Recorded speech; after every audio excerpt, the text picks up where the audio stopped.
Peripheral vascular disease. A case with peripheral vascular disease may present with a gangrene where cell death has already occurred, or before that with an ischemic limb.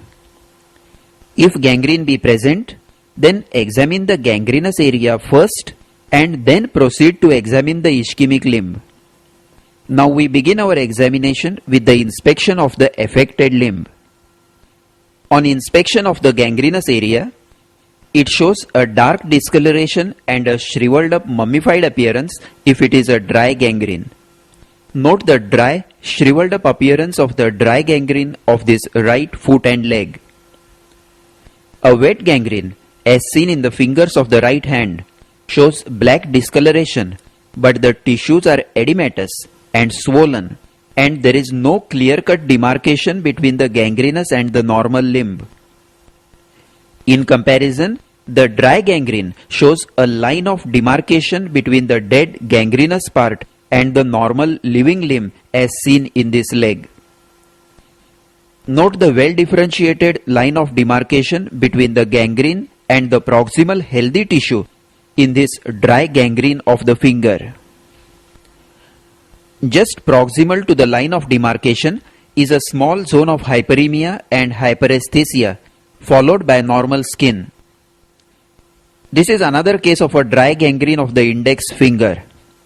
It is in the process of separation. In due course of time, the dry gangrene will separate itself by the process of aseptic ulceration, and the ulcer will be covered up by skin. Now inspect the proximal limb for evidence of proximal spread of gangrene and infection, and for evidence of chronic ischemia. First, we look for proximal spread of the gangrene. Presence of redness and edema in the proximal skin suggests active infection as in a wet gangrene. The skin may show blebs, ulceration and black colored skip areas suggesting proximal spread of the gangrene. This bleb proximal to the gangrenous toe indicates a spreading gangrene. Redness, edema and slough around the site of amputation of a gangrenous toe indicate infection and wet spreading gangrene. Note the black colored skip areas in the palm suggesting proximal spread of the gangrene. Skip areas are areas of blackening in the proximal limb independent from the gangrene. Next, we look for signs of chronic ischemia. Observe the skin color of the ischemic limb and compare it with the opposite normal side. Note the blackish dark discoloration in the right limb suggesting chronic ischemia.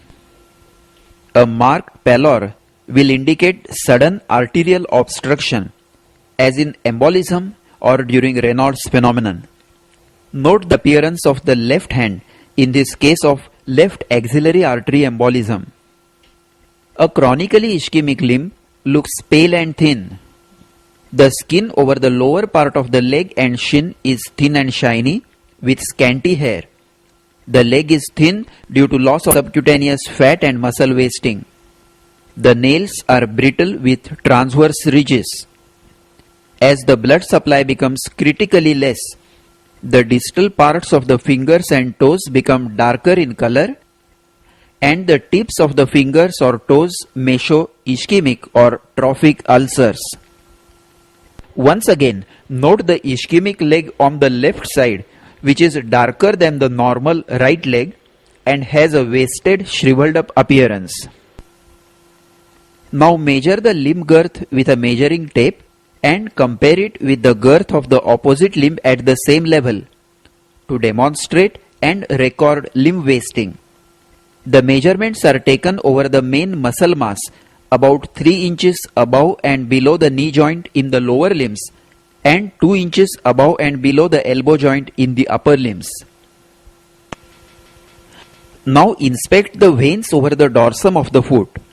If they are well filled in the lying down position, it indicates a fairly good circulation.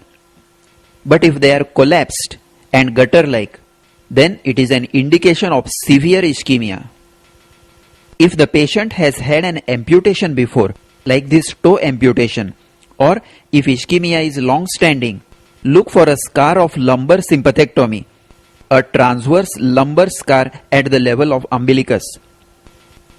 Lastly, if the toes are affected, look for a constriction at the base of the toe as seen in Einham.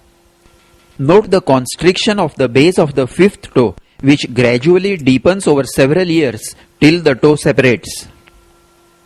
To revise, first inspect the gangrenous area. Note the extent of the gangrene, the line of demarcation, and the type of gangrene, whether dry or wet. Then examine the proximal limb for evidence of infection, that is edema and redness, for evidence of spread of gangrene, that is blebs, ulcerations and skip areas, and evidence of chronic ischemia, thin shiny skin with scanty hair, wasting and brittle nails with transverse ridges. Now let us proceed to palpation.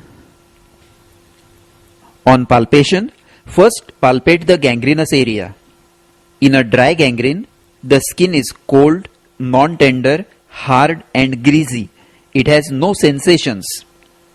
In a wet gangrene, the skin is turgid, edematous with loss of sensations, but it may be tender if gangrene is not fully established. If the skin is edematous, palpate carefully all over the gangrenous and proximal area for crepitations to rule out an anaerobic infection like gas gangrene. Now palpate the ischemic proximal limb. First, test the temperature of the skin with the back of your fingers, proceeding proximally and comparing with the temperature of the opposite leg at the same level. Note the level up to which the limb is cold. In a severe peripheral vascular disease, it may be cold up to the mid-thigh. Skin temperature is a good indicator of the state of skin circulation and is important in deciding the level of amputation if required. Now palpate the gangrenous and proximal limb for tenderness. Next, palpate along the lines of major vessels for tenderness, that is along the popliteal and femoral arteries in the lower limbs and radial, brachial and axillary arteries in the upper limbs. Tenderness indicates recent thrombosis or embolism. Note the tenderness along the course of the axillary artery in this case of axillary artery embolism. Now we will proceed to focal examination, that is examination of arteries, lymph nodes and the joints. First, palpate the arterial pulse at various levels in all the limbs. Then palpate the inguinal region for enlargement of lymph nodes. And then test the movements of different joints in the gangrenous area. Gangrenous portion of the limb will lose its movements as seen in the right foot and ankle and left toes. Now we shall study in details the method of palpation of the pulsations of the arterial tree at various levels to note the state of arterial circulation. First, test the capillary circulation in the nails. Blanch the nail by pressing its tip, release the pressure and note the time taken by the nail bed to turn pink again. It gives a rough idea of the rate of blood flow in the capillaries. Then palpate the dorsalis pedis artery at the proximal end of the first metatarsal space, just lateral to the tendon of extensor hallucis longus, against the navicular and middle cuneiform bones. Palpate the posterior tibial artery midway between medial malleolus and tendoachilles against the calcaneum, keeping the foot dorsiflexed and inverted. If dorsalis pedis and posterior tibial are well felt and normal, it implies that the proximal pulses are bound to be normal. Next, palpate the popliteal artery in the popliteal fossa against the upper end of tibia or lower end of femur. With the patient in supine position, keep the knee flexed to 135 degrees. Keep your thumbs over the tibial tuberosity and insinuate the fingertips in the lower part of the popliteal fossa, palpating from the lateral to medial side till the neurovascular bundle is felt. Now palpate the artery against the upper end of tibia. If not felt in this position, turn the patient prone, flex the knee to 90 degrees and palpate the artery in the midline in the upper part of the popliteal fossa against the lower end of femur. If the popliteal pulse is still not felt, as it is a very difficult pulse to locate in obese patients, then perform the Fuchs test or crossed legs test. Fuchs test. Ask the patient to sit on the edge of the table and cross the affected leg so that the popliteal fossa rests on the opposite knee. Ask him to keep the leg fully relaxed. Divert his attention into talking something else and look for oscillatory movements of the hanging leg synchronous with the patient's pulse. Note the oscillations of the foot in this boy with gangrene due to electric burns who has a normal popliteal pulse. While in this patient of Buerger's disease, absence of oscillatory movements suggests that the popliteal artery pulsations are absent. The test is of great significance when femoral pulse is normal but dorsalis pedis and posterior tibial are not palpable, because presence of these oscillatory movements is a definite indication of a good popliteal pulse. For the femoral artery, with the patient lying supine, keep the leg slightly abducted and externally rotated to relax the deep fascia and palpate in the line of mid-inguinal point just below the inguinal ligament.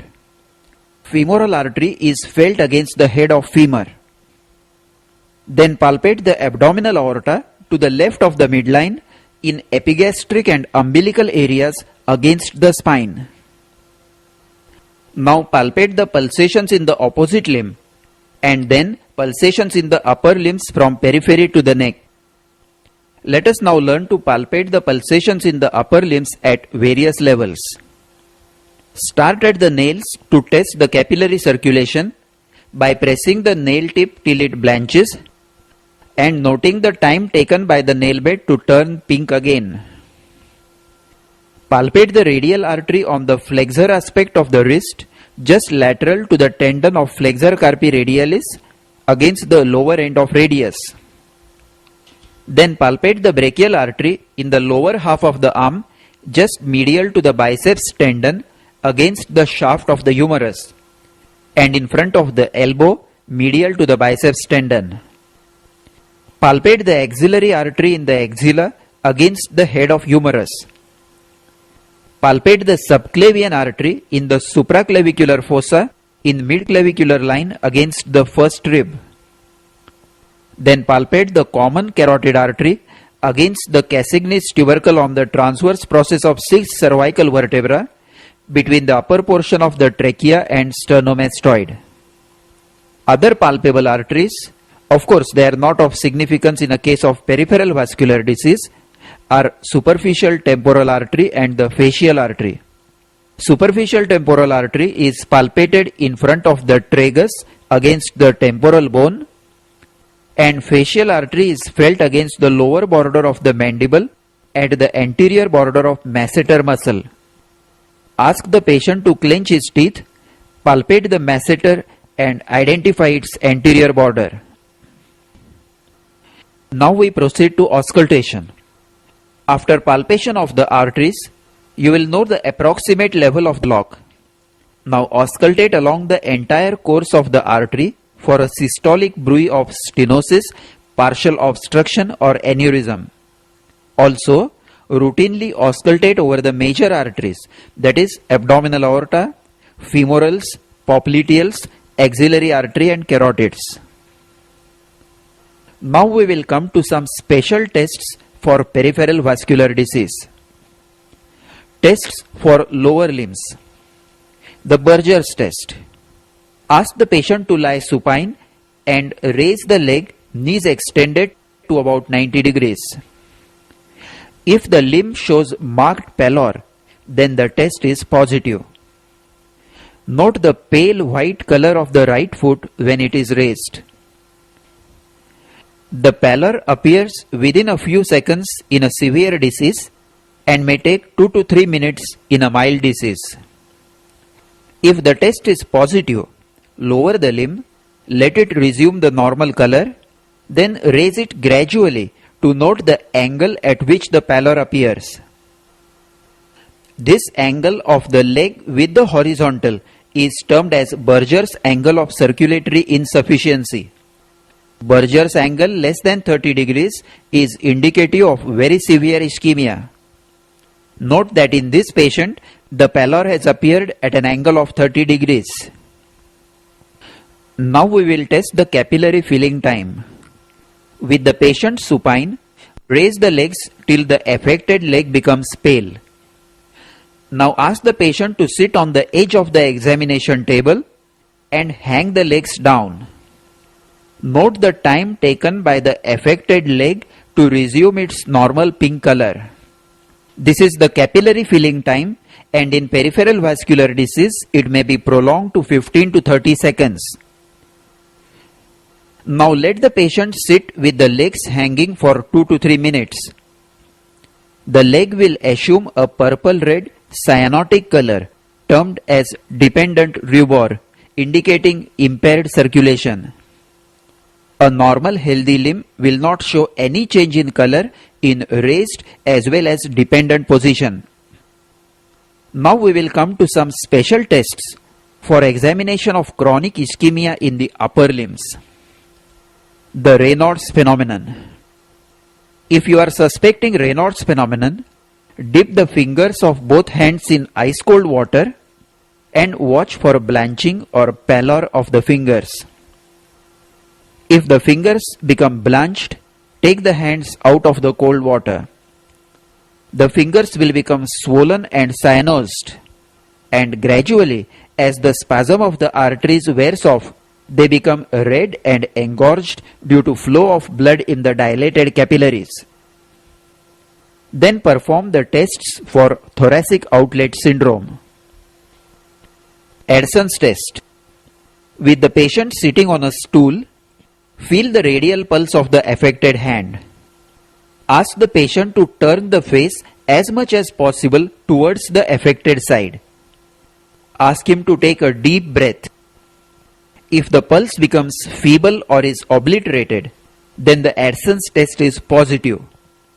The forced inspiration contracts the scalenus anterior, which is an accessory muscle of respiration, which elevates the first rib and compresses the subclavian artery at the thoracic outlet. The test is also performed by asking the patient to turn the neck to the opposite side and to take a deep breath, and secondly, by keeping the arm extended and pulling it downwards, noting whether the pulse diminishes.